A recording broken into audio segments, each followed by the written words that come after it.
Bueno, muy buenas noches o buenas tardes, Dios les bendiga, gusto de saludarles, bienvenidos. Y bueno, en nombre de acá de Iglesia, perdón, de eh, Escritura y Verdad y de Identidad Luterana, iniciamos esta nuestra cuarta lección sobre la reforma del siglo XVI, causas, inicio, desarrollo y legado. Les saluda vuestro servidor Andrés Martín Arrizaga desde Temuco, Chile. Bueno, habiendo ya visto el contexto, tanto cultural como social, incluso económico y ético, moral, que no, para nosotros al menos debería ser un tema no menor. Bueno, veamos qué es lo que desata toda esta vorágine que se adueñó de todo el centro de Europa, independiente de quién haya sido el culpable de ella. El punto es que sucedió y que nadie hizo mucho para evitarla, al contrario, parecía que el Vaticano en su enceguecimiento tradicional estaba desesperado por un nuevo cisma, no era el primero. Bueno, la Alemania de Luther. Antes de hablar de Martin Luther, es pertinente hablar de en qué contexto cultural, histórico y geográfico nació. La Alemania de Luther eran más de 300 reinos semi-independientes entre sí, que solo se reunían para debatir asuntos comunes en la llamada Dieta.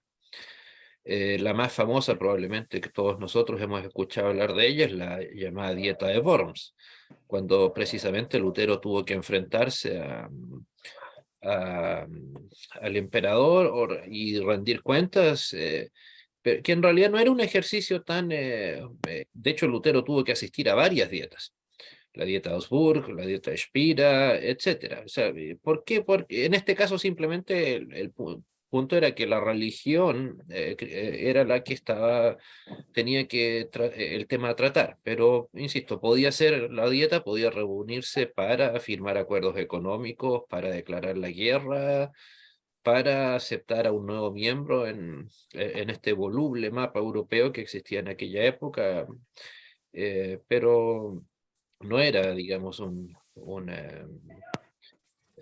una cosa extraña, sino que simplemente esa era una especie de congreso temporal que se disolvía con bastante facilidad, de hecho. Pero en ese aspecto, digamos también, o sea, si Lutero hubiera nacido y hubiera tenido el mismo contexto, pero en un mundo o en un país mucho más cohesionado, como lo era el Reino de Francia, el Reino de Inglaterra, tengan por seguro que Lutero solo sería un recuerdo del Vaticano, nada más. Eh, pero no era, digamos, o sea, precisamente esa división de, de Alemania en tantos países era lo que permitía que no hubiera ningún poder político así muy fuerte, por lo tanto no había una mano tan pesada que aplastara alguna eventual disidencia. Además que hacía que el poder se pudiera dividir de manera mucho más fácil, ¿no? Como dicen por ahí, divide y vencerás. Entonces, perfectamente puede afirmarse eso, que el éxito de Lutero no habría sido posible en un país más fuerte, no, de ninguna manera, insisto, Lutero se hubiera aparecido en Londres publicando sus 95 tesis y todos sus demás escritos y esto no habría sucedido. Insisto, sucedió en el lugar adecuado, en el momento adecuado, con las personas adecuadas. Evidentemente, como teólogo, historiador cristiano, obviamente tengo que aducirme atrás de esto a la voluntad divina, por supuesto, ¿no? Pero, no, pero aún así recordar que incluso como historiadores cristianos tenemos que recordar, o sea, mantener en cuenta el hecho de que tenemos que creer, aceptar que Dios obviamente actúa no fuera de la historia, sino dentro de ella, por sobre de ella. No es que simplemente tengamos a un Dios al estilo deísta, un Dios que simplemente creó el universo, se quedó sentado mirando y bueno, veamos qué pasa. No, ese, tal vez ahí sí nos sirve bastante el concepto para estudiar la historia cristiana, el concepto de logos, perdón, sí, perdón, el concepto de cronos, o el dios de los griegos, perdón, el concepto de hora de los griegos versus digamos, el tiempo humano versus el tiempo divino. Sin duda que eran aspectos bastante que nos sirven para entender desde un punto de vista cristiano de aquella manera de, de analizar la historia, ¿no? Nosotros solemos analizar la historia de manera lineal, simplemente como hechos que sucedieron en un determinado lugar en una determinada fecha, punto. Lo que se suele llamar positivismo en el estudio de la historia, pero precisamente eso es lo que yo no quiero hacer acá. Quiero que estudiemos no solo eso, sino el contexto, por qué sucedieron eh, y qué contextos y condiciones fueron necesarios para que estos acontecimientos se llevaran a cabo. La Alemania de Lutero no solamente, como lo he mencionado en otras clases, era un país pobre, sino también dividido, como lo decía, pero no solo dividido políticamente, sino también en su lenguaje, situación económica, política, etc. O sea, precisamente el gran aporte que analizaremos eh, de Lutero en un par de clases más. El gran aporte de Lutero hacia el tema, a un aspecto netamente cultural. O sea, usted podrá ser el alemán más devotamente ateo que quiera, pero nadie puede eliminar el hecho de que el idioma alemán que usted habla es el alemán que literalmente creó Lutero, tomándose obviamente como la base el alemán de Sajonia, pero no por eso deja de ser que el alemán conocido hoy es precisamente el alemán que creó, la lengua alemana que creó Lutero. Y eso, insisto, es un legado cultural. O sea, ya el solo hecho de haber creado ese lenguaje, de por sí, por supuesto, es algo de un valor incalculable, inimaginable. También, bueno, y si bien esto no era patrimonio solamente de la Alemania de Lutero, obviamente, la movilidad social que hoy en día es tan valorada, la movilidad social ascendente, era casi inexistente, incluso en los altos académicos. O sea, Lutero nunca fue un millonario, por ejemplo. Tampoco, nunca fue pobre tampoco, por cierto, pero la clase burguesa, digámoslo así, no existía tampoco en aquella época. Estaba recién tomando forma la sociedad cortesana, que sería como el antepasado de la burguesía. Pero el hecho es, usted podía ser un alto académico, pero perfectamente podía ser un mendigo. O sea, el tener los mejores estudios, o en el caso de los sacerdotes católicos, colegas de Lutero, que hablaban hebreo, griego, alemán, latín, o sea, mínimo 4 o 5 idiomas, tener un alto, haber pasado por varias universidades, no le daba una plusvalía a su conocimiento. Eso todavía la sociedad estamental estaba comenzando parcialmente a desaparecer, parcialmente. Y por lo tanto, no es como ahora que se sabe que la primera puerta que se puede abrir para el desarrollo económico de una persona es obtener más estudios. Es la primera recomendación que a todos se nos dijo, o los que tenemos hijos, es la primera recomendación que en lo económico solemos dar. Pero en aquella época eso, insisto, solamente permitía, ok, ser considerado simplemente alguien de las clases bajas, pero muy inteligente, con mucho conocimiento, no decía nada. Pero eso, curiosamente, también se aplicaba al mundo político. O sea, no necesariamente un líder político, incluso los que se reunían en Alemania en la llamada dieta, eran necesariamente millonarios. Eran gente que tenía obviamente un mejor estatus de vida que el resto, pero no eran necesariamente millonarios. Como les digo, por eso la cosmovisión de que el conocimiento era lo que nos proveía riqueza, que es una cosmovisión propia del siglo XIX en adelante, en esa época todavía no existía. Es más, aunque viene cerca de un teólogo protestante la recomendación, pero incluso eso se siguió observando en el mundo católico español. No en América, sino en la misma España. Hasta muy entrado el siglo XIX, incluso principios del XX, la única manera de obtener cierto grado de movilidad social, ¿cuál era? ¿Alguno lo sabe?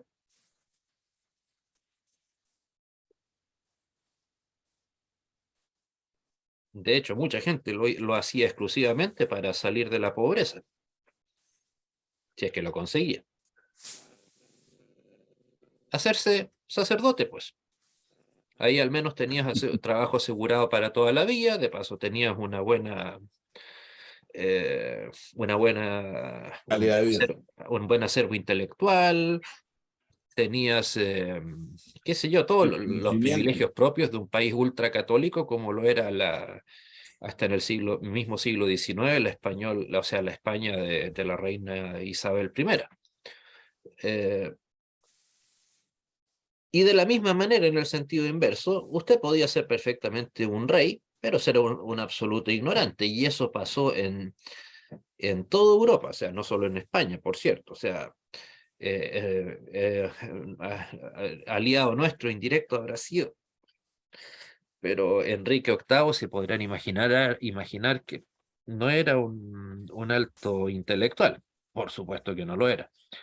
Eh, o, por ejemplo, incluso ahora que está de moda el tema Rusia-Ucrania, los reyes de Ucrania y los zares de Rusia eran gente, hasta la misma revolución rusa, eran gente absolutamente ignorante. Por ejemplo, solo haciendo un paréntesis, el Alejandro I, si mal no recuerdo, fue el que derrotó a Napoleón en el Imperio Ruso.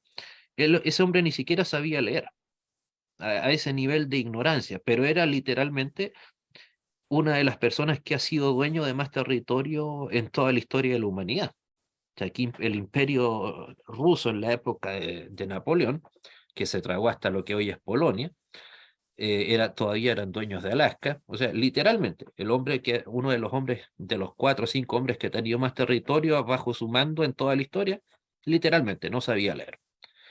Eh, entonces, como les decía, ese tipo de movilidad social que para nosotros es algo tan esperable, y que es tan anhelable, de hecho, para la gente de la Europa de Lutero, más aún en la Alemania de Lutero, era algo absolutamente inexistente. Deme un segundo, por favor.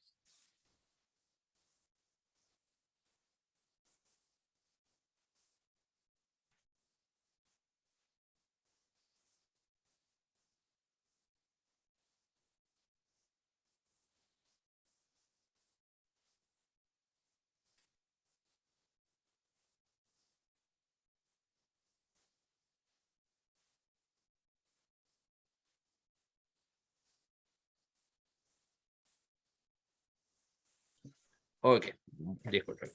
Bueno, y ya en Alemania, o lo que ahora conocemos como Alemania, había acabado la dinastía de los Hohenstaufen y comenzaron a reinar los Habsburgo.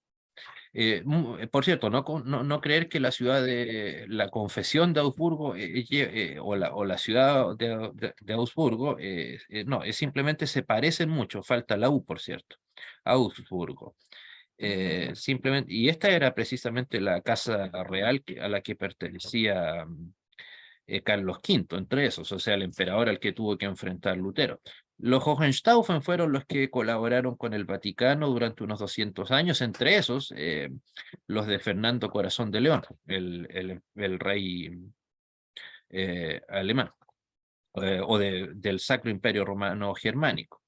eh, que curiosamente, pese a lo importantes que fueron y a todo lo que hicieron, duraron poco tiempo, no más de 250 años, lo cual, en cambio, los Habsburgo siguieron gobernando en Europa Central, Austria. El último gobierno que tuvieron fue precisamente el Imperio Austrohúngaro, y que recién se disolvió en 1918, terminada la Primera Guerra Mundial. O sea, probablemente los Habsburgo han sido una de las casas reales que más han durado en toda la historia de la humanidad.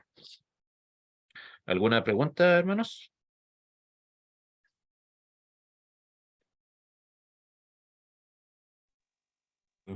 Profe, ahora muy ¿Bien? bien. Ah, ok. A ver, demos un segundo. Ahí tenemos, busqué el mapa más antiguo que logré encontrar.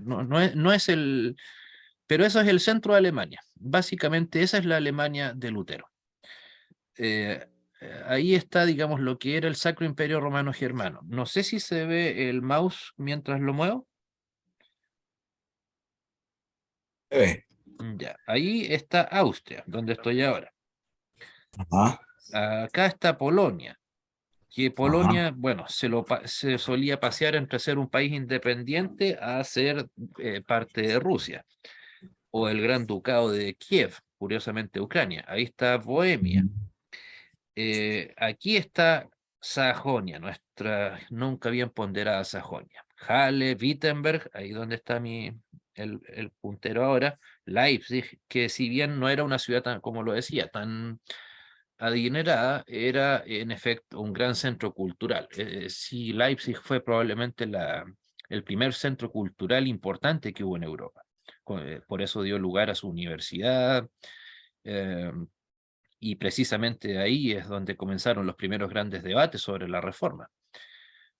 Todo esto, claro, por acá está Holanda, Holanda al norte, Bélgica, que en aquella época eran un solo reino, acá estaba Suiza, pero la tierra de Lutero más cercana es esa, Sajonia, Saxony. Esto está en inglés, Sachsen. Sí. Y bueno, como pueden ver, o sea, ahí se ven más o menos unos cuantos colores, pero como les decía, podría incluso decirse que cada ciudad era semi-independiente una de otra. No, no era realmente de ninguna manera un reino unido, para nada. Y, o sea, eh, pero como les decía, tenemos literalmente que como Perdón, profe, creyentes dar todo lo que gracias a Dios por está, eso. todo lo que está coloreado como tal es la Alemania. No. Ignoro el motivo por el cual está coloreado acá en los Países Bajos, que el norte es Holanda y el sur es Bélgica. No lo sé. Ajá, ya. Eso no. No, esto en realidad no. Todo esto era el Sacro Imperio Romano Germano. Es que después de todo, esa era la nacionalidad de Lutero. Ah, ya. Lo que pasa es que simplemente Sajonia eh, era parte del imperio, pero el reino de Sajonia, o sea, como que tenían una autonomía parcial, digámoslo así. ¿No? Ah, ya. Pero claro, en realidad lo que está coloreado es el Sacro Imperio Romano Germano, pero y eso que acá ni siquiera estamos incluyendo todavía España y Ujú. todo el resto que ellos como que se las arreglaban solos también. Ahí en ese mapa como tal, ¿qué sería Alemania? Eh, a ver, por ahí hasta abajo, ahí está, ahí. Y además que recuerde, Alemania es un país que cambia prácticamente cada 50 años, incluso menos su mapa, ¿no? O sea, la Alemania que conoció Lutero, la mitad de eso le pertenece hoy en día a Polonia. Precisamente Pomerania, Danzig, toda esa parte, todo eso le pertenece a Polonia como un premio de guerra que le dieron a los polacos después de la Segunda Guerra Mundial. Eh, pero sí, claro, Mecklemburgo, que también comenzaba ahí en la época todavía en donde estaban comenzando a surgir los grandes puertos como centros de comercio, etcétera.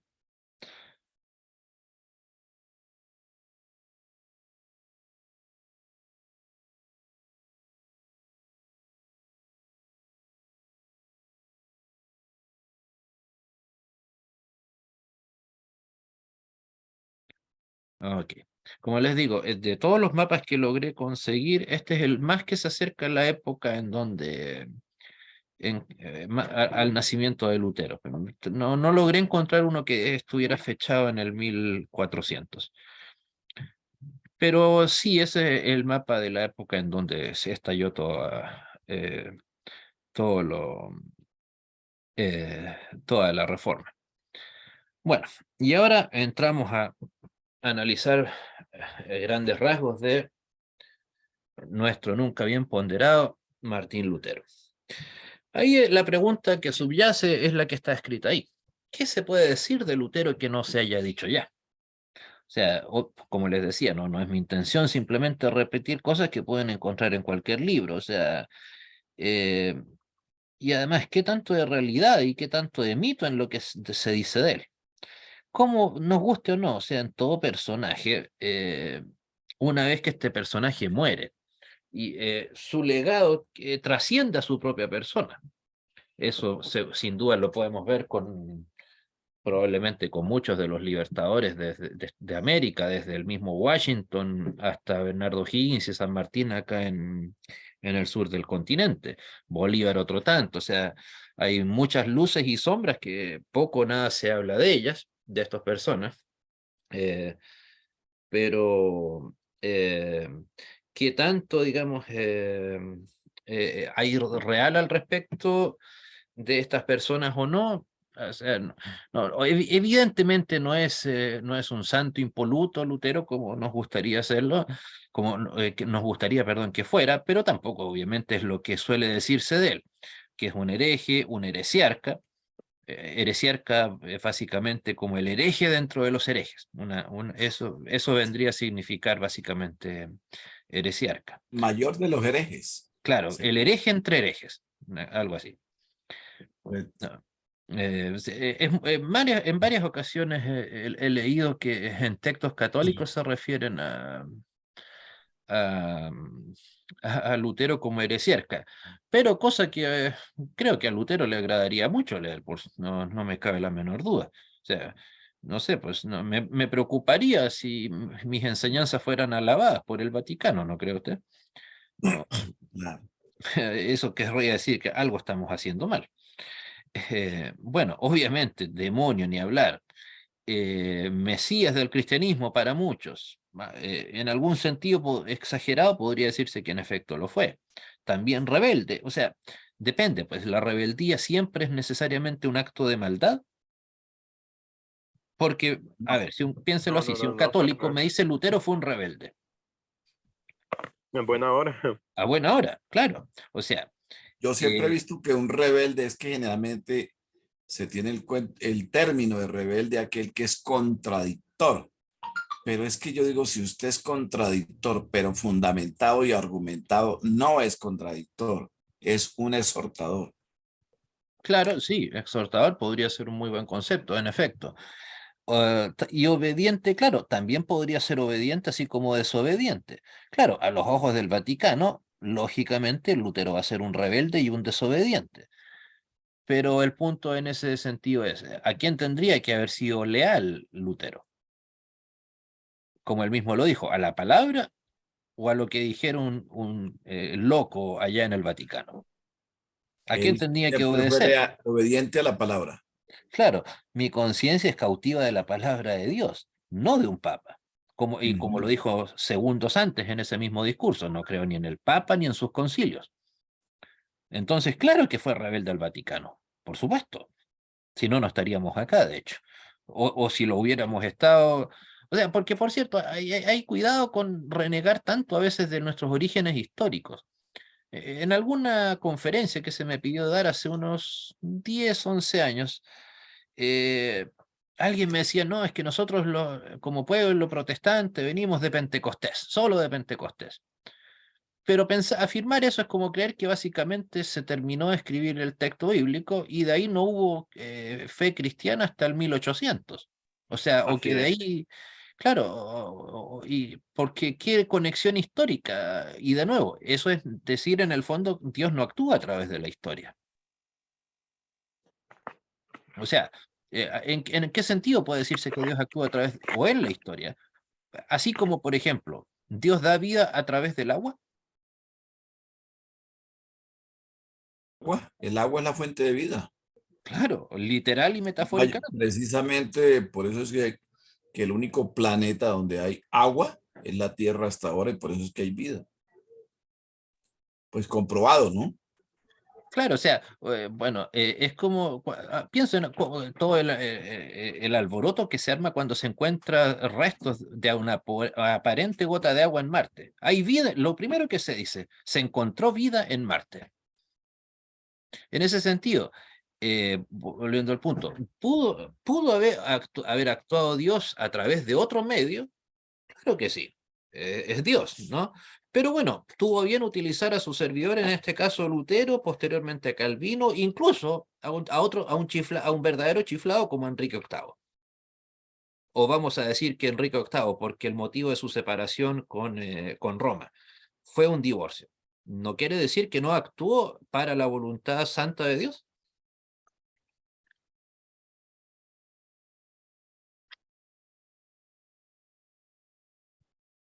que él no haya Igual. tenido, podría decirse que Enrique VIII, ya que lo que lo motivó a alejarse del Vaticano fue un divorcio, ¿podría decirse que él no actuó bajo la voluntad de Dios? ¿O que no era la voluntad de Dios actuando a través de Enrique VIII? Por supuesto, claro que Bueno, sí.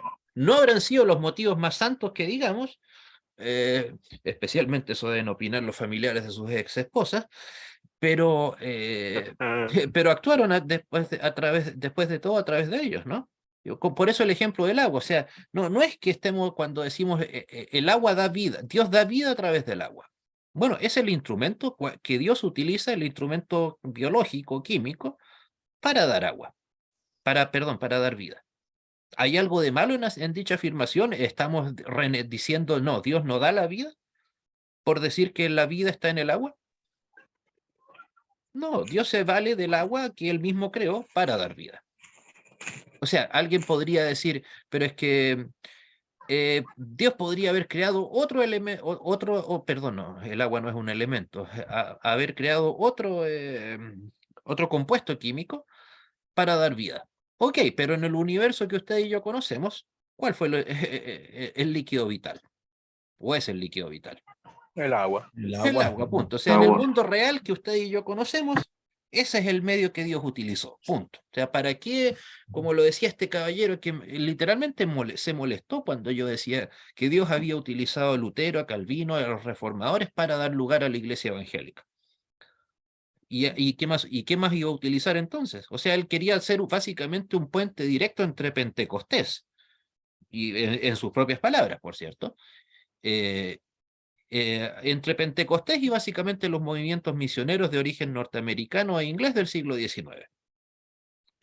¿Fueron herramientas de Dios dichos movimientos misioneros? Sin duda que sí. Claro, así es. Pero eso no quiere decir que entre tanto no haya habido, qué sé yo, no podemos renegar de un San Agustín, de un Tertuliano, ni hablar de los reformadores. O sea, pero curiosamente ese caballero años después lo vi marchando en las llamadas, bueno, los que son chilenos acá, no sé si hay algunos, las llamadas marchas para Jesús. Bastante contradictorio, ¿no? Que se llevan a cabo el 31 de octubre, recordando no, como que estas personas como él se acuerdan de Lutero solamente el 31 de octubre, pero el resto del año, vaya que le tienen desprecio. Pero bueno, volviendo al punto, insisto, hay muchas cosas que, insisto, pueden ser exageradas con el paso del tiempo, idealizadas, o cosas y personas me refiero. Evidentemente Lutero no es la excepción a eso. O sea, sin duda, como les digo, no es el demonio que nos presenta el Vaticano, eh, o como lo dice, sí hay un historiador católico muy anti-Lutero, se llama Alfonso Moreno, si mal no recuerdo, que su libro se llama Lutero, Historia de una rebeldía. Yo pensé que lo decía rebeldía en el sentido positivo que lo mencionaba nuestro hermano Moisés, pero no, no, la verdad es que lo menos que dice es que era un endemoniado, lo más bajo o lo más leve que dice en ese libro Moreno, Alfonso Moreno creo que se llama, es que Lutero estaba actuando bajo las órdenes directas del demonio. Pero claro, o sea, pero también, ¿por qué no preguntarnos de qué nos sirve su ejemplo hoy? Sin cambiar su teología, por cierto, que no tendría por qué suceder así. Era un devoto creyente, un alto académico, un visionario, arriesgado, sin duda que arriesgado, o sea, cualquiera que le dijera que no al Vaticano en el 1500, incluso en el 1600, en el 1700 y en el 1800. Era un riesgo bastante grande, ¿no? Pero sin duda, ahí me Es quiero que, quedar, unir esos dos primeros conceptos, devoto creyente y alto académico. Eh, profesor, sí, disculpe, es que incluso aún hasta hace muy poco acá en Latinoamérica, el solo hecho de pronto usted enfrentar a un profesor, pero no por enfrentarlo, sino con argumentos, como vuelvo y digo, era para ellos una grosería. Pero sucede que pues el mismo maestro le da muchas veces a uno la bibliografía y en ocasiones está equivocado o no ha preparado bien su clase Y cuando uno estudia un poco, pues entonces le puede decir, mire, está equivocado. Y no lo aceptaban. Yo creo que, pues imagínense, eso fue casi en el siglo XX. Y Imaginen en el bastante siglo entrado al XV. siglo XX, diría yo. Sí, exacto. Entonces imaginen el siglo XV o XVI en este caso, pues era bastante dispendioso, o sea, no le creían. Y pues de hecho, como usted dice, era un gran académico.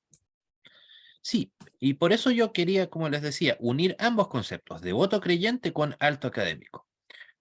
Piensen en todo lo que significó para alguien como Lutero, o alguien de su estilo, digamos, de su época, no solo él, obviamente él no fue el único, eh, que él utilizó su alto nivel académico, ¿para qué? Para la gloria de Dios. Es cierto, se tardó en lograr en darse cuenta de cómo era el correcto camino para eso. Algo de eso mencionaremos después, pero él nunca incompatibilizó ser un devoto creyente con un alto académico. Me imagino que todos aquí hemos escuchado ese mal manoseado versículo, la letra mata. Claro que sí. Hasta a mí cuando estaba a su servidor, La cuando letra estaba... con sangre entra o mata. No, bueno, sí, pero no estaba... Pero recuerdo que no pocos amigos de X iglesia, no, se podrán imaginar de cuál tipo, cuando se enteraron de que su servidor estaba por partir a estudiar a Santiago en el seminario, me dedicaron ese versículo. Pero Andrés, ¿para qué te vas a ir para allá a estudiar si la letra mata? Mejor quédate acá acá en Temuco. Pero de nuevo, ¿acaso Dios no puede actuar a través de esas letras? ¿O de la alta academia, como en el caso de Lutero? ¿O probablemente de muchos de ustedes? ¿Por qué no?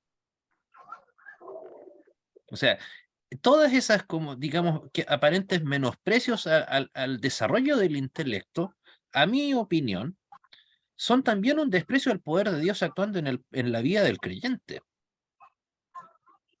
O sea, precisamente ese es el gran mensaje del cambio de cosmovisión que entregó la reforma, lo que hablábamos sobre el trabajo. Cualquier trabajo hecho honestamente, de manera correcta, es un motivo de glorificar a Dios. No solamente en el caso de como harían algunos que tal vez pensaban que para ser pastor solamente tenía que aprenderme de memoria la Biblia. Probablemente es el pensamiento de muchos. Pero, ¿por qué no el ingeniero alabando al Señor con su trabajo como ingeniero? El arquitecto alabando al Señor glorificando a Dios con su trabajo como arquitecto. Y así la lista continúa. O sea, precisamente, en buena medida, la reforma, en cualquiera de sus expresiones, le dio el remesón al cristianismo y al creyente en general para que se diera cuenta de que no era necesario estar dentro de las cuatro paredes de las parroquias para poder dar gloria a Dios con la vida de cada uno de nosotros. Precisamente, y ahí es donde surge la posterior una de los tantos otros aportes doctrinales, pero que derivaron también en cambiar la cultura, que fue una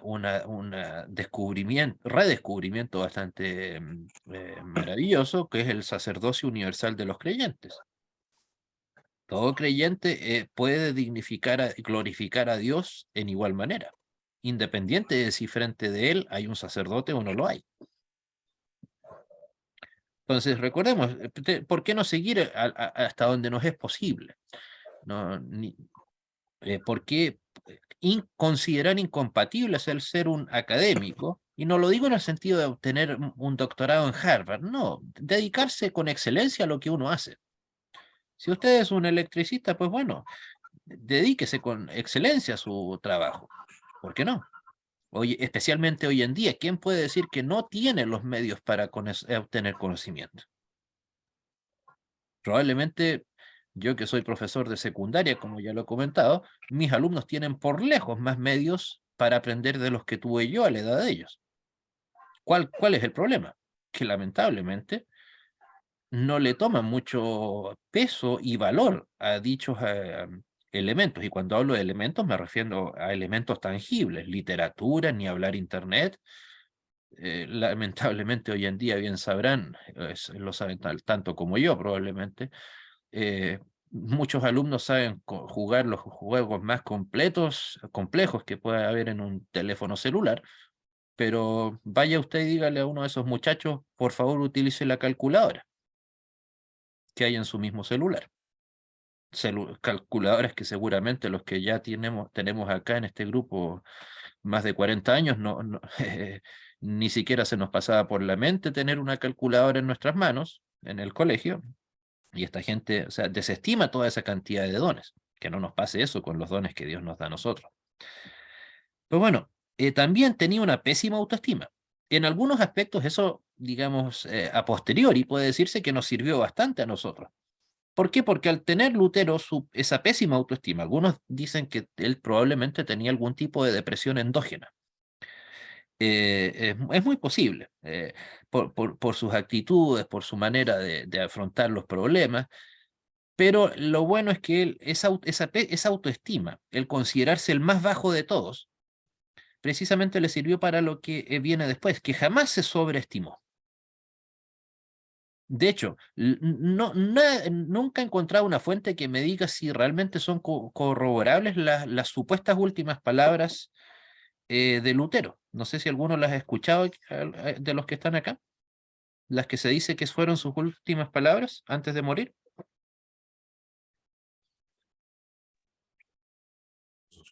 No recuerdo, yo la escuché, pero no recuerdo. A ver, creo que alguien escribió. Creo que, o sea, la versión más aceptada es que Lutero antes de morir, una de sus últimas frases fue somos mendigos. Esa es la verdad. Así, somos mendigos, esa es la verdad. Pero si bien, ok, no sé, no les puedo decir con certeza si es verdad o no que Lutero dijo esa frase en sus últimos momentos, aquel día domingo.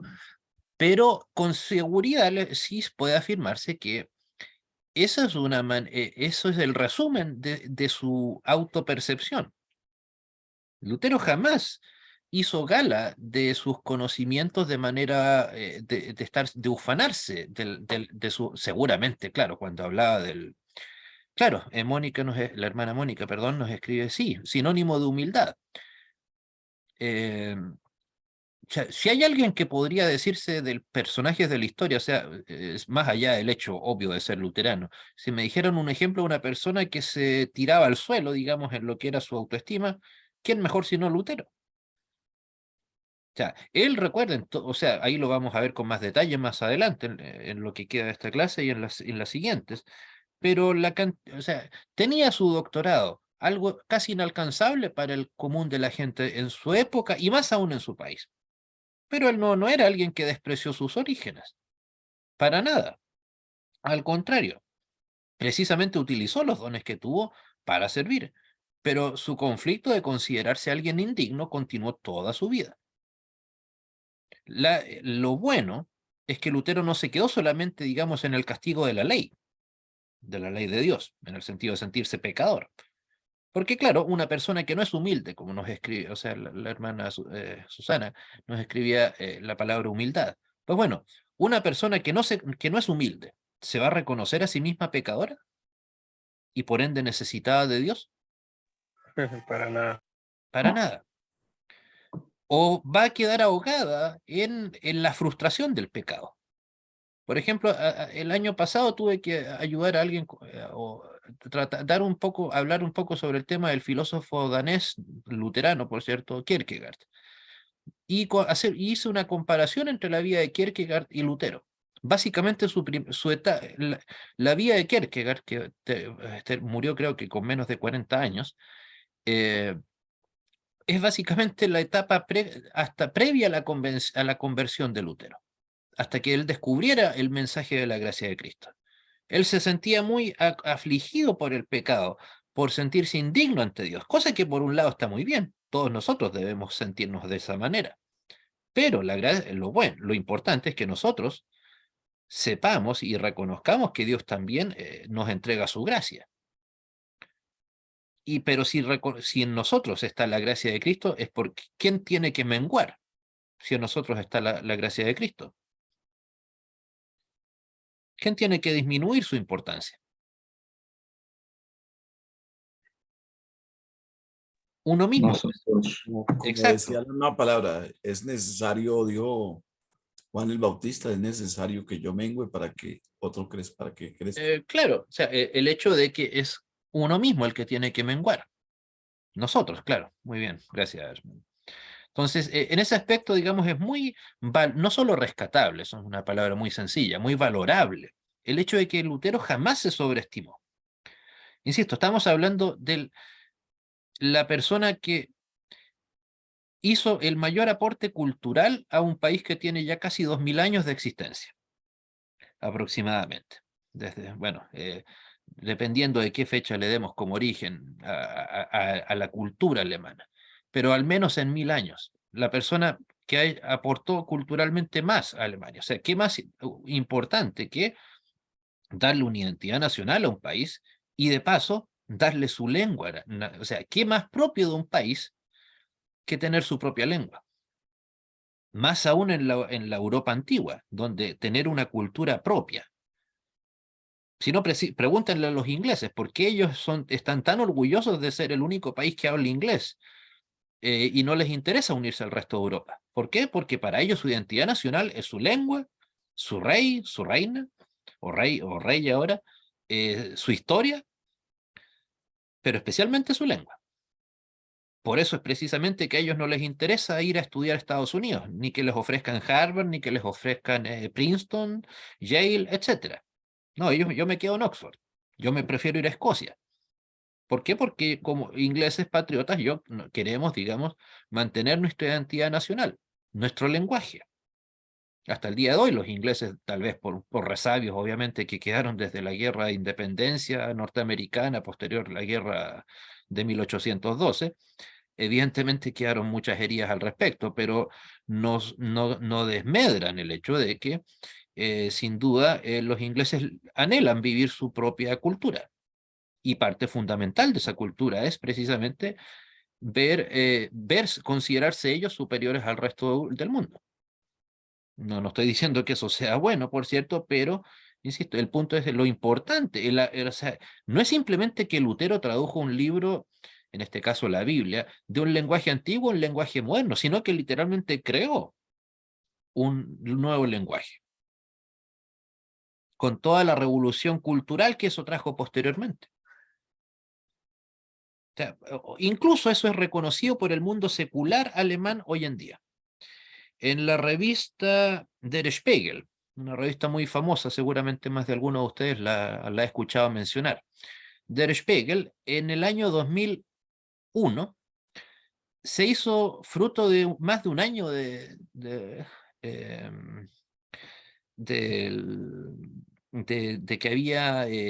se había hecho, o sea, una encuesta o estudio, pero muy minucioso, ¿no? Se imaginarán que en estas cosas los alemanes no improvisan nada.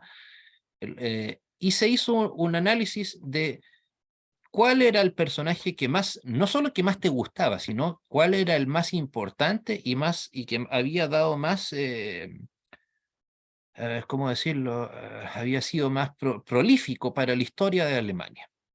El primero fue Konrad Adenauer, el fundador de la Alemania Occidental moderna, en 1949.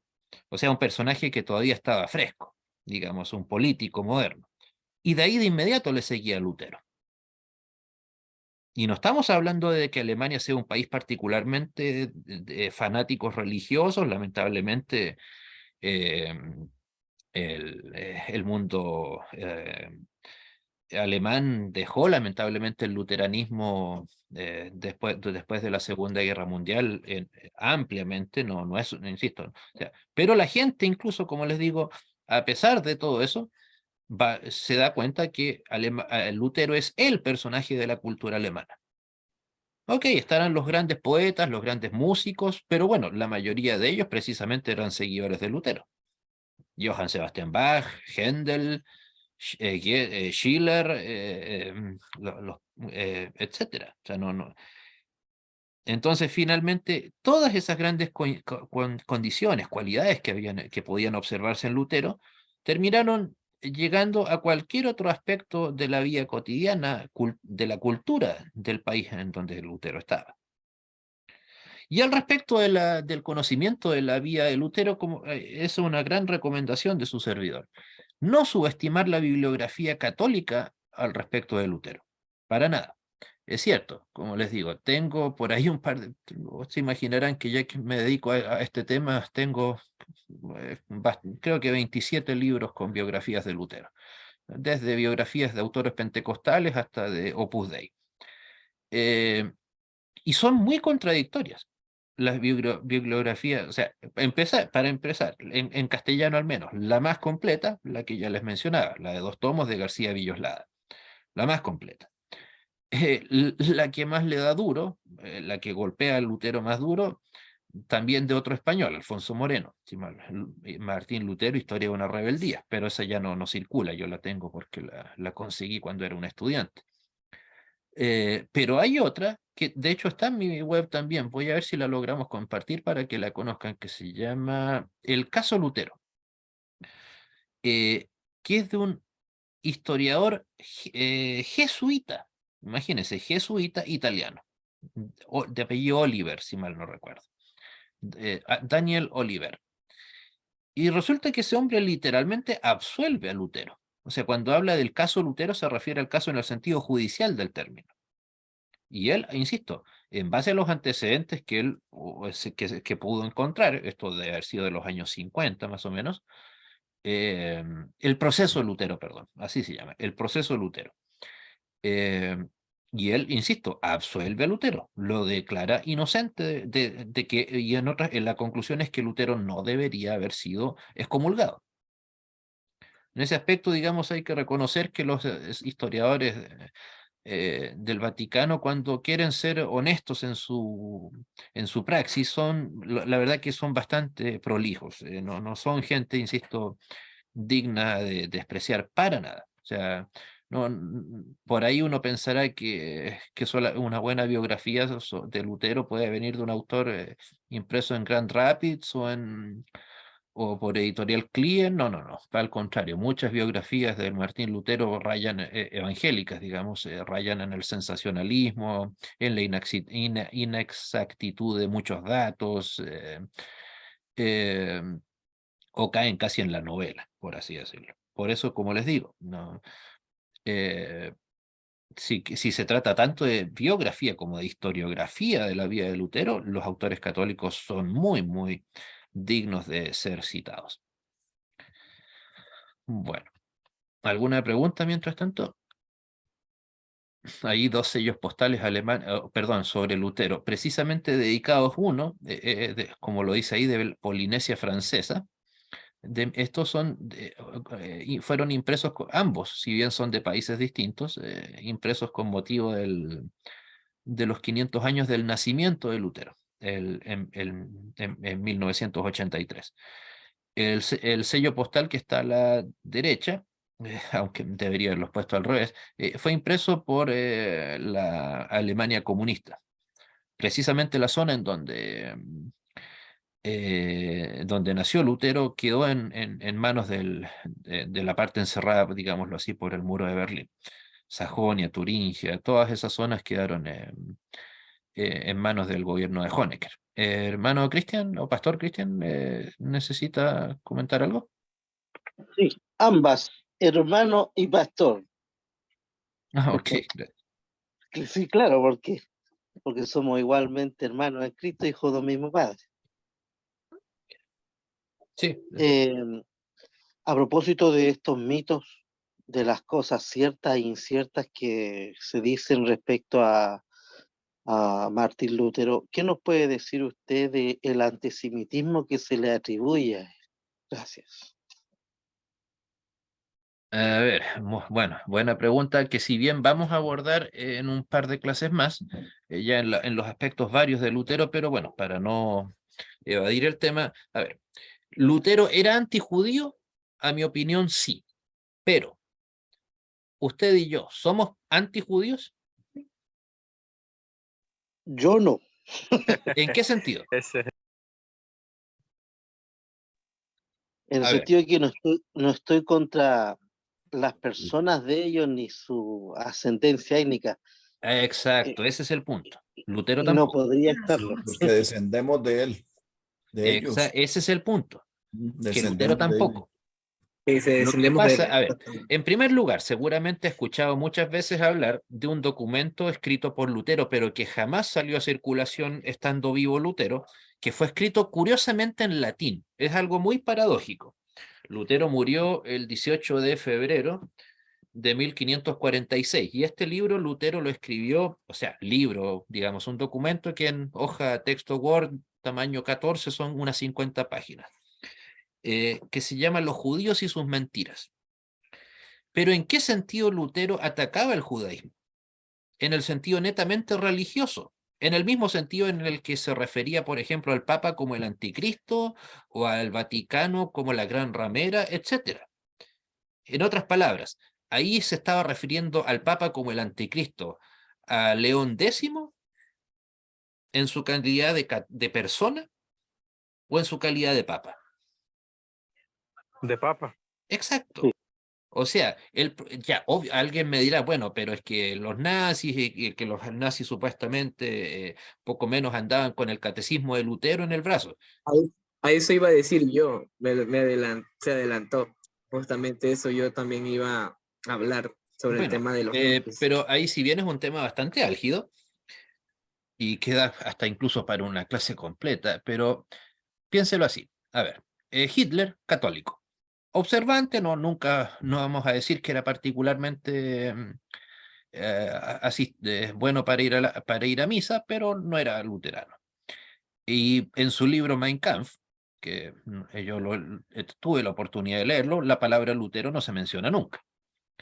Eh, Después está el líder de las SS, se llamaba Heinrich Himmler, jesuita. El hombre de confianza de Hitler, hasta 1941, cuando se mandó a cambiar en el avión que se fue a Inglaterra, de Rudolf Hess, jesuita también, devoto. Él continuó, curiosamente, cuando quedó encarcelado en Spandau después de la guerra, hasta que murió en 1900, creo que 84, durante más de 20 años la única persona que recibía era a su sacerdote. Ni siquiera recibía a sus hijos por motivo de que lo consideraba indigno de que sus hijos visitaran a su padre estando encarcelado, pero sí recibía a su sacerdote, jesuita. Von Ribbentrop, el ministro de Relaciones Exteriores, ateo. El gran ideólogo del nazismo, de hecho, que es un personaje muy poco conocido, pero fue el pensador del nazismo, se llamaba, uy, qué vergüenza, se me olvidó el nombre, Alfred Rosenberg, curiosamente de origen judío, pero él era un devoto ateo, fanático ateo. Él consideraba que el cristianismo era lo peor que le podía pasar a la Alemania, a la Alemania nazi, digamos, al Tercer Reich.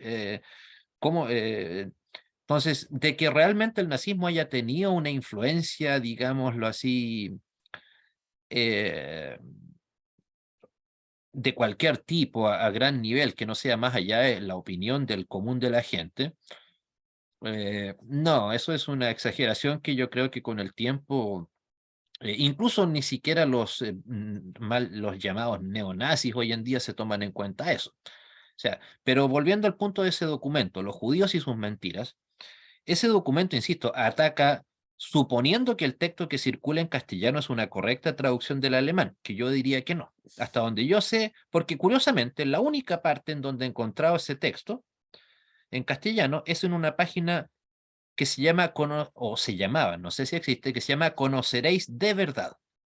Lo que pasa es que fue un juego ahí entre el dueño de esa página y el dueño de una página anticatólica que se llamaba Conoceréis la Verdad. Entonces esa página prácticamente todo lo que hacía era poner cosas anticatólicas. Pero entonces alguien vino y parodió dicha página y se le cambió ese nombre, Conoceréis de Verdad. Y solo ahí estaba ese documento con el llamado Los judíos y sus mentiras. Pero insisto, aún así ese documento habla del judaísmo, de la religión judía. Me imagino que cualquier creyente cristiano que se precie de serlo, quiere que todos los judíos lleguen a Cristo. Me imagino.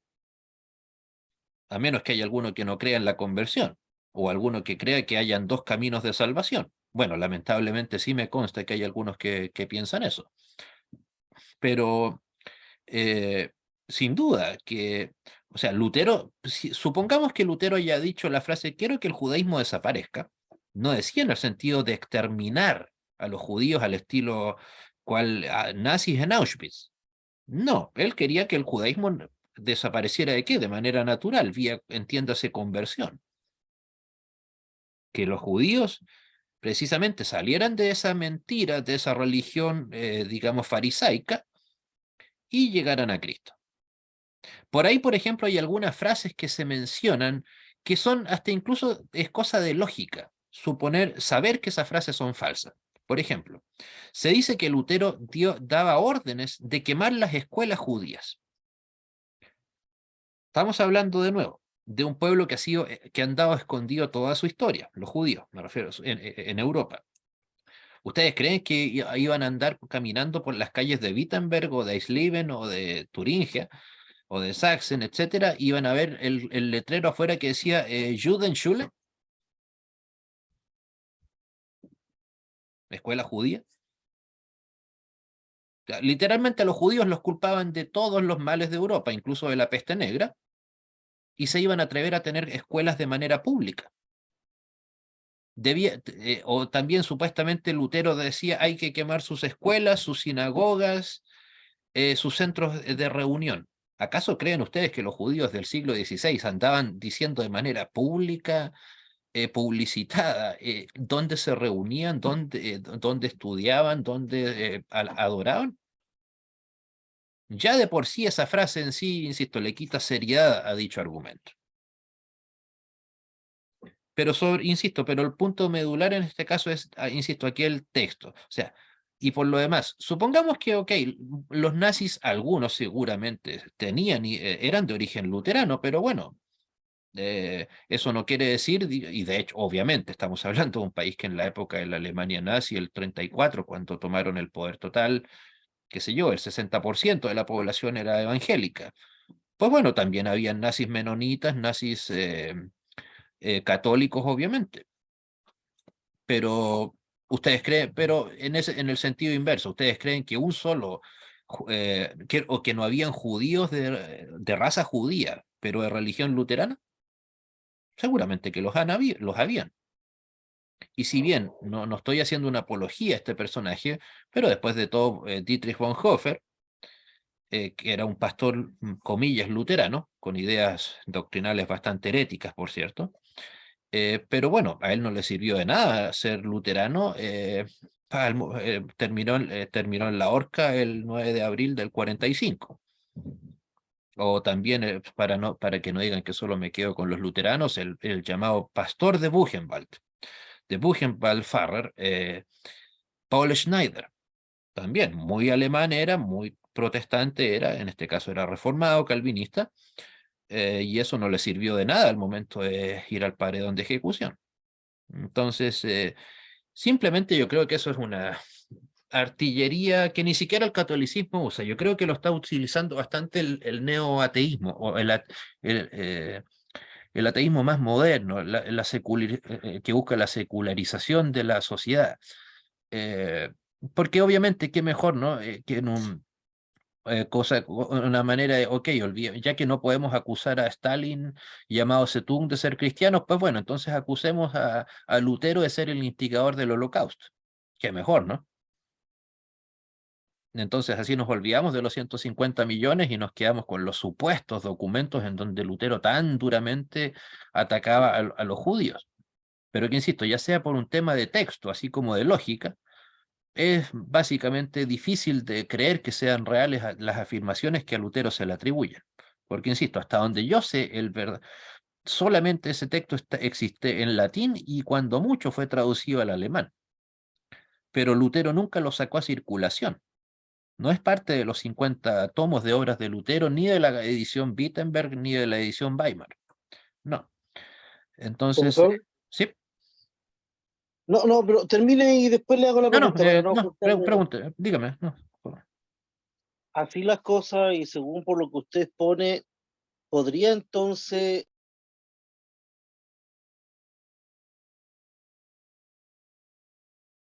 texto incluso pudiera, Disculpe, se cortó su audio unos segundos. Podría entonces, fue lo último que le escuché. sí, podría entonces decirse que el texto puede que no sea real, así como se inventó, digamos, la supuesta veracidad de los protocolos de Sion y que después con el tiempo se llegó a descubrir que eran reales, pero nunca fueron una reunión de rabinos para dominar el mundo, sino que era una obra de teatro que se hizo antes de que cayera el imperio ruso. Yo creo que, claro, son circunstancias un tanto distintas, pero el trasfondo termina siendo el mismo. O sea, documentos que, claro, ¿cómo vas a demostrar en otras partes fuera de la misma Alemania que el texto era el real o no? O sea, pero yo diría que no, perdón, que usted sí tiene razón, o sea, un texto tan difícil de tomar en cuenta o de creer su veracidad, el que circula actualmente, y que, insisto, no es que tenga una circulación, o sea, no me imagino, insisto, en los meetings de Múnich o de Nuremberg, a los nazis ahí con una copia en alemán de los judíos y sus mentiras. Y no deja de ser verdad también de que el primer acuerdo al cual llegó el nazismo no fue con la iglesia luterana, ni con la evangélica, porque, bueno, lamentablemente en esa época ya no existía como tal la iglesia luterana pura, sino que existía la iglesia unida. El primer acuerdo que firmó Hitler, ¿con quién fue? Primero con la Unión Soviética y después con el Vaticano, la gran mancha histórica del Vaticano. El acuerdo, ¿cómo es que el pacto, cómo se llamaba el documento ese? El concordato. El concordato Hitler y, perdón, nazi con el Tercer Reich. Entonces, por cierto, no estoy eximiendo de culpa a los luteranos y calvinistas que vivían en Alemania y que sin duda guardaron un cómplice silencio durante la Segunda Guerra Mundial, pero eso ya es una cuestión de responsabilidad propia. No es que, o sea, sería bastante bajo que alguien dijera, bueno, es que yo me leí unas cuantas páginas de Lutero y me decía que los judíos eran malos, que mataban a los niños. Bueno, eso no me obliga a ser nazi, no me obligo a ser antisemita. Por último, si estoy, o sea, algo de discernimiento podrá tener alguien, ¿no? Y decir, bueno, ok, por último decir, ok, Lutero se equivocó. Seguramente, además que recuerden, este documento, si es que, o sea, insisto, yo casi pondría la firma de que el documento que circula en castellano es totalmente falso. Habrá que ver cuál es el que circula en alemán, pero insisto, frases tan así grandilocuentes como quemar escuelas, quemar sinagogas, centros de reunión, clubes sociales, o sea, prácticamente es una descripción de la sociedad posterior a la Reforma, del siglo XVII en adelante. O sea, insisto, ¿acaso se imaginan porque a los judíos lamentablemente los han odiado en toda la historia, en todo lugar en donde han estado? Entonces, ¿creen ustedes que siendo judíos van a andar con un letrero, con una estrella de David, así como la que les obligaban a ponerse los nazis a los judíos en las calles alemanas?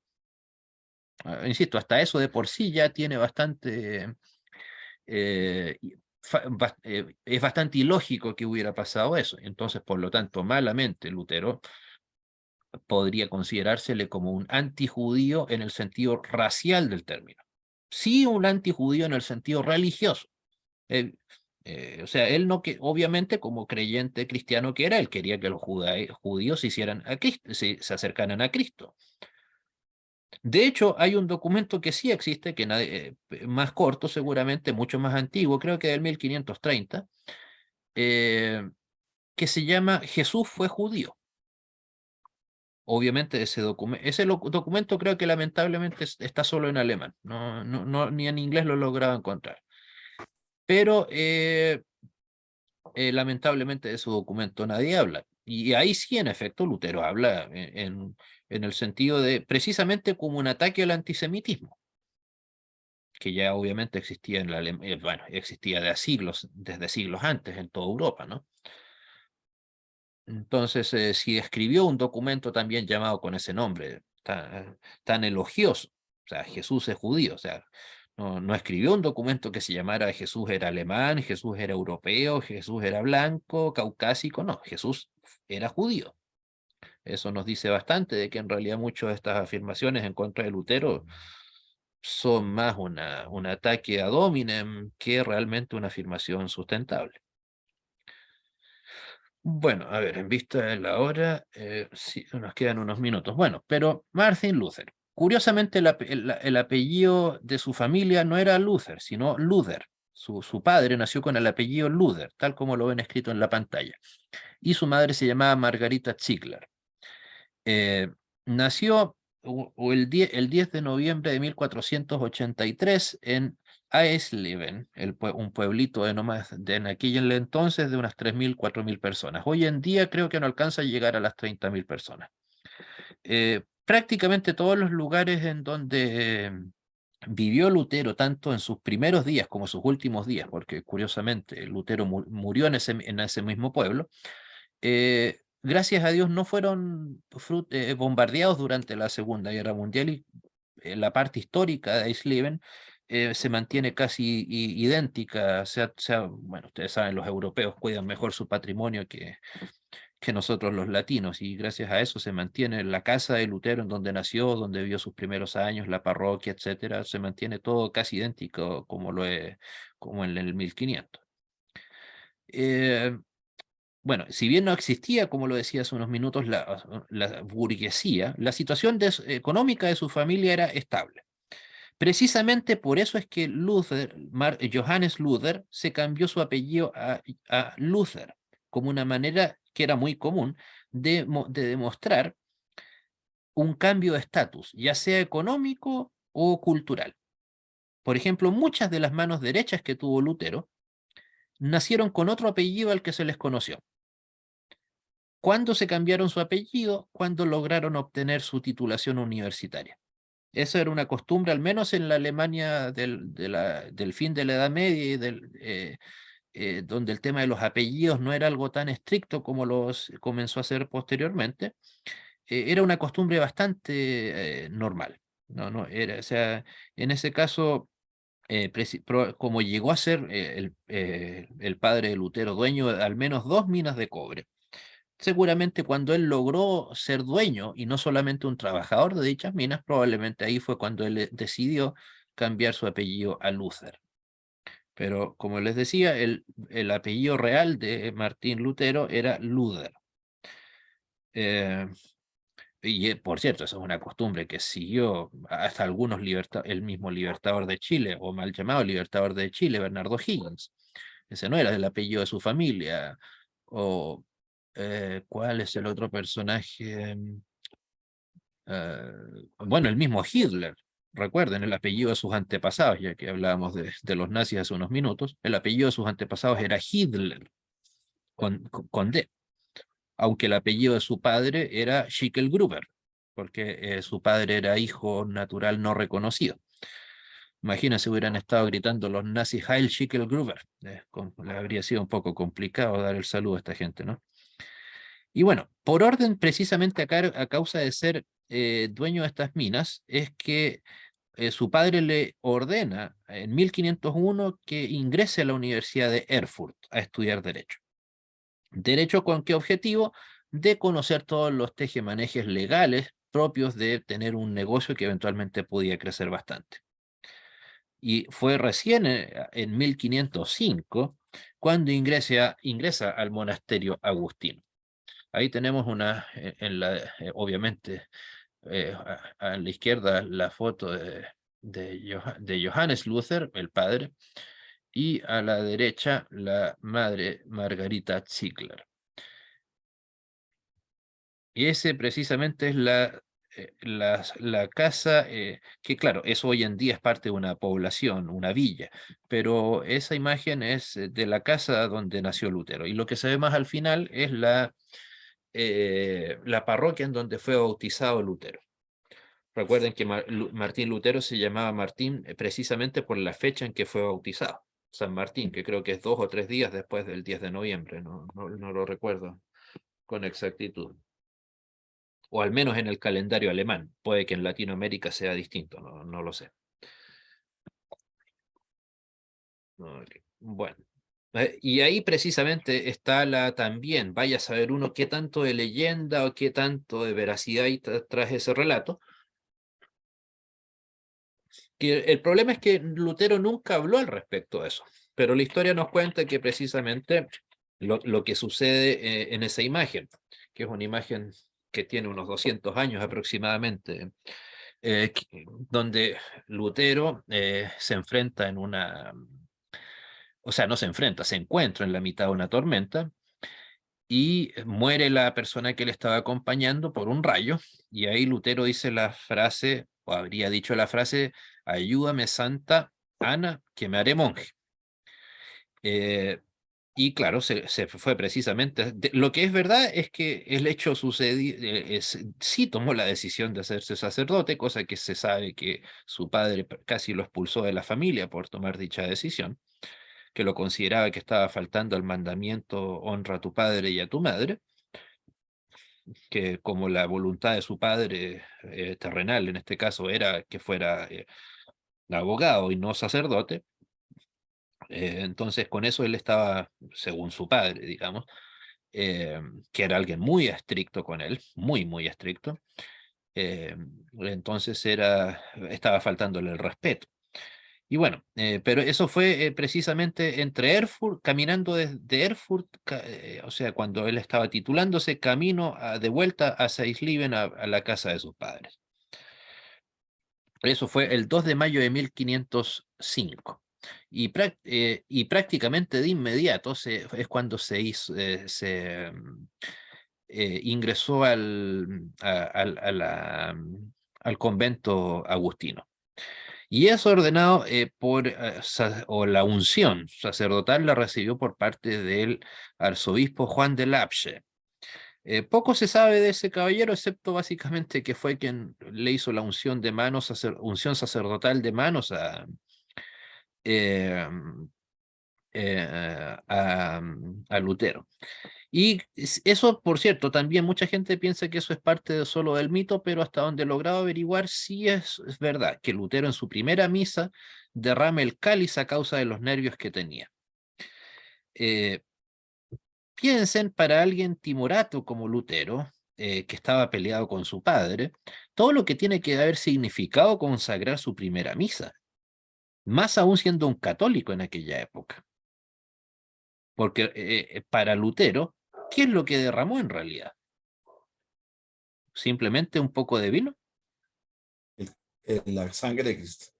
Claro, para la cosmovisión de un católico, lo que derramó fue la sangre de Cristo mismo.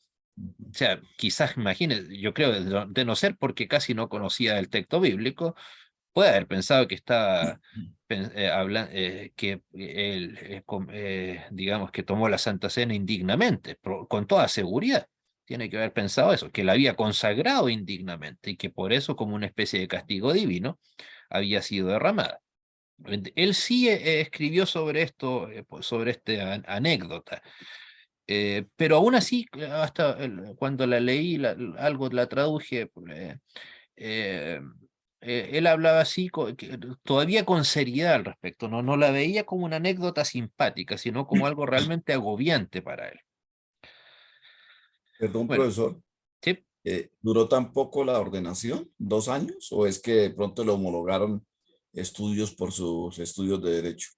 No, no, pero es que esta es la preparación primaria. Posteriormente, digamos, es cuando, porque recuerde que muchos, más aún en esa época, claro, se les ha ordenado sacerdotes, pero su preparación académica continuaba.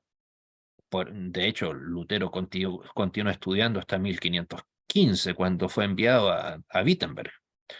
Entonces, ¿cuánto tiempo es? Correcto. Pero por lo menos, no, o sea, y los agustinos hasta el día de hoy son una orden sacerdotal muy estricta que prepara muy bien a su gente. Correcto. Bueno, Gracias. ahí tienen una imagen de la Roma del querido y nunca bien ponderado León X, una ciudad muy sucia por lo que se sabe, con mucha opulencia en los ropajes y en la vida cotidiana, pero con una vida absolutamente impía. No sé, por León X, claro, él quería ser Salomón, pero en realidad la vida que se llevaba en Roma era como la de la época de los profetas del Antiguo Testamento en Jerusalén, más que como la del sabio Salomón. Ahí precisamente Lutero está cuando era estudiante en Erfurt, con su padre espiritual, Staupitz, que ese hombre nunca dejó el catolicismo, siguió siendo católico hasta el fin de sus días, pero siempre admiró a Lutero, curiosamente. O sea, y al parecer él era alguien de una personalidad bastante más afable que permitió que Lutero digamos, a pesar de sus ansiedades, de su personalidad tan explosiva, siguiera adelante. Algunos podríamos afirmar incluso que él, muy católico, eh, haya sido, pero fue fundamental en la formación espiritual incluso del mismo Lutero. Bueno, rápidamente estos últimos puntos antes de finalizar, en vista de la hora. Bueno, no es del todo cierto que jamás había conocido de la Biblia. ¿Por qué? Porque al ingresar al monasterio recibió los salmos, pero obviamente no para que los estudiara y que no... y para que estudiara, hiciera un estudio exegético y pudiera hablarle a su gente sobre la palabra, no, sino el libro de los Salmos era entregado a los sacerdotes por sobre todo a modo litúrgico, como una especie de libro de liturgia, como en el sentido literal del término salmo, alabanza, para que cantaran un libro de cánticos, no como un libro sagrado, digámoslo así. Y precisamente posterior a eso, en 1510 es precisamente cuando, por eso puse esta imagen de Roma en 1510. Ahí no estaba León X todavía, creo que estaba su antecesor, que era Julio VI, si mal no recuerdo. Pero ahí se ve lo ya bastante avanzado que estaba en su preparación y en su conocimiento, porque no, hasta en el día de hoy, no iban a enviar a cualquier ignorante a la misma Roma. Entonces, pero porque fue enviado a tratar asuntos oficiales, ¿no? No es que simplemente era un viaje de turismo, religio-turismo, no. Fue enviado para asuntos oficiales de la Orden Agustina en Sajonia, ni siquiera en Erfurt, sino a nivel de Sajonia, todo su reino. Y bueno, ya fue bastante grande la desilusión. Como se sabe, Lutero testimonió posteriormente que había prostíbulos para sacerdotes, para obispos, otros para obispos distintos, otros para cardenales distintos también, que vio la corrupción y la inmoralidad que había en Roma y en el camino seguramente también. Después de todo, Roma está en la mitad de la península italiana. Así que tuvo que pasear bastante. O sea, toda la fe que él esperaba probablemente encontrar en Roma, sin duda, en vez de encontrarla, se desvaneció. Y probablemente por eso él continuó con su vida más académica que como sacerdote y obtuvo su doctorado en 1512. Y ese mismo año, básicamente, terminando sus estudios doctorales, sucedió el maravilloso hecho para él e incluso para nosotros, de que fue nombrado profesor de la recién fundada Universidad de Wittenberg, la ciudad famosa, ¿no? Porque el año 1510, creo, había sido fundada la Universidad de Wittenberg por Federico el Sabio, Federico de Sajonia. Entonces él, al parecer, le recomendaron y le hablaron de la sapiencia, del conocimiento de Lutero, y por eso él llevó a Karlstadt, a Lutero, y al parecer fue considerado desde un principio como un gran polemista, un personaje muy agudo, y a su vez un gran catedrático. Al parecer la docencia se le daba muy bien a Lutero, y él utilizaba mucho siempre la ironía, la burla, y más aún Lutero, que era, como les digo, de una lengua bastante dura o su pluma era pinchaba bastante fuerte. Es cosa de ver sus textos, ¿no? Incluso los que escribió siendo ya un converso, digamos, habiendo sido expulsados cuando discutía con Erasmo o las cartas que enviaba el Papa, o sea, todas eran siempre Lutero como que era una especie de experto en la ironía. Eh, pero como le digo, les digo, eso también sirvió mucho para que Lutero entregara de la mejor manera que pudo encontrar no solo el mensaje, sino para que llegara más a la gente, ¿no?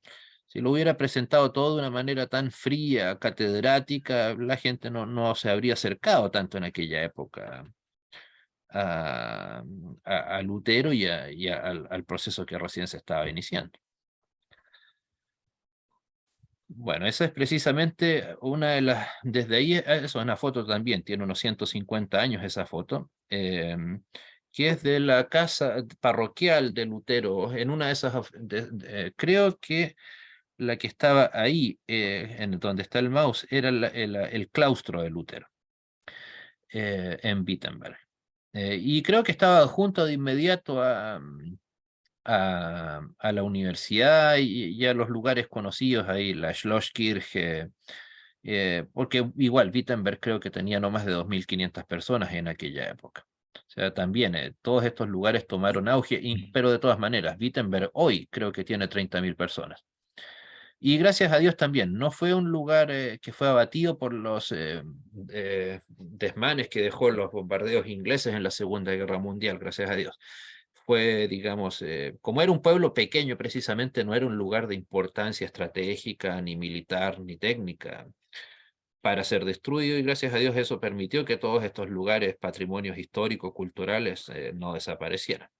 Otros tantos más al norte de Alemania, sí, no quedó nada de eso. Pero gracias a Dios, los lugares en donde nació, murió, Erfurt también, gracias a Dios también se mantuvo.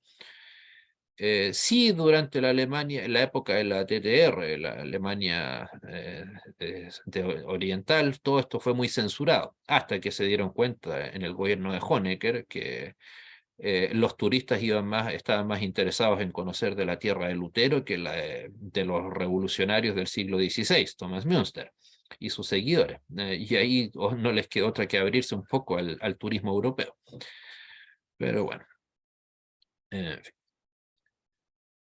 Bueno, no sé, ¿alguien tiene alguna pregunta antes de despedirnos?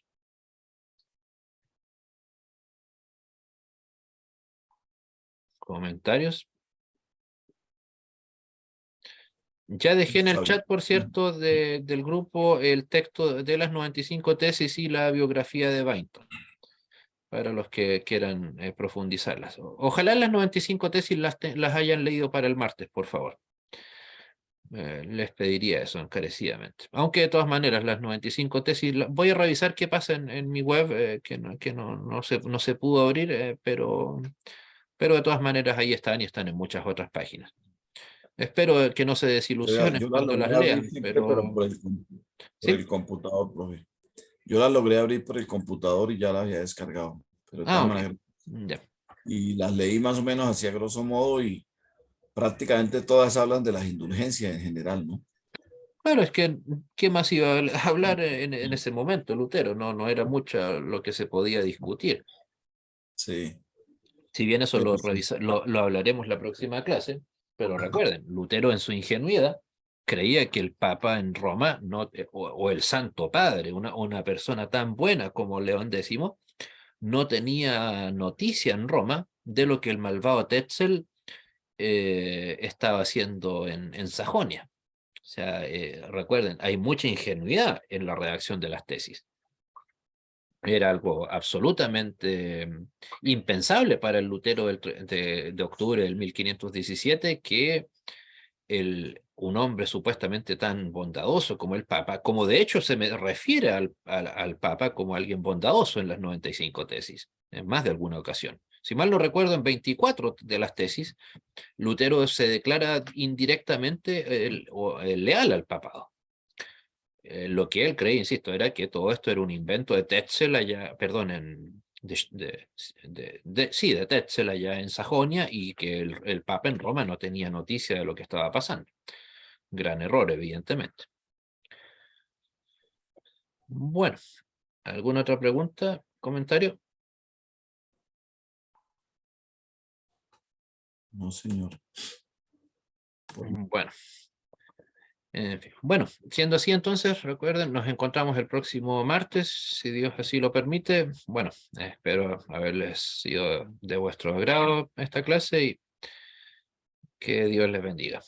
Nos encontramos el próximo martes entonces. Igualmente, Bendiciones. profesor, muchas gracias. Dios lo bendiga. ¿Ah? A Amén, todos. amén. Bendiciones a todos. Gracias. Bendiciones a todos, hermano. Igualmente. Bendiciones, profesor. profesor, Saludos, muchas gracias. bendiciones. Bendiciones. Gracias a Dios.